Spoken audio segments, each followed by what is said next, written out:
parenting practices in past generations, harmful parenting practices, were so normalized that people still today act like certain things were normal discipline, such as go get the belt or go pick you a switch off the tree. Children were literally sometimes expected to retrieve the belt or go outside and find a stick to be beaten with, bring it back, and stand there anticipating the punishment. If you think about it from a psychological perspective, it's incredibly damaging.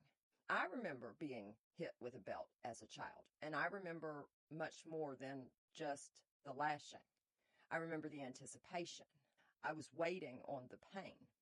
I can remember the welts. The beating was supposed to go on until I cried, and I refused to cry because internally I felt the process was morally wrong, and that's the only control I had.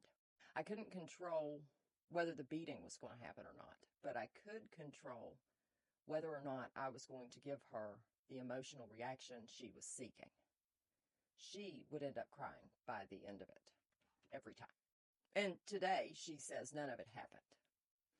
But, she may not remember it the same. For her, it was an ordinary Tuesday. For me, it was lifelong trauma. Whether someone else admits an event or remembers it differently, it doesn't erase your memory. It doesn't make it to where it didn't happen. I don't need to convince someone that something happened to me for me to know that it occurred. Go get the belt is disturbing because the child has to participate in the ritual of giving themselves pain. There's something very humiliating about having to participate in your own punishment, especially when you don't know what it's for a lot of the time. The child isn't just subjected to the adult's loss of control, but they have to participate in the harmful ritual that goes with it. Go get the belt or the switch, bring it back, stand there, wait for it to happen. You don't know how hard it's going to be, when it's going to happen. You don't know when it's going to end. And the child is expected to be obedient through all of this. The physical pain might have lasted minutes, but the fear surrounding the spanking could have begun much earlier. Childhood punishment is not just measured at the moment of impact. The anticipation is part of the experience too, and it can create a very confusing lesson on authority. The person who is supposed to protect you is the person you are afraid of. The person who has control over whether the punishment happens or not is also demanding you cooperate with it. The child learns that an adult's anger is something they have to accommodate. They don't learn how to repair or regulate their own feelings. They learn how to brace themselves for what someone with more power might do.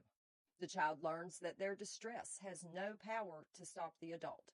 They can cry, plead, beg, apologize, promise, or remain silent. The adult still controls what happens. And that can make refusing to cry feel significant. You can't control whether you're getting hit or not, but you don't have to give them that reaction.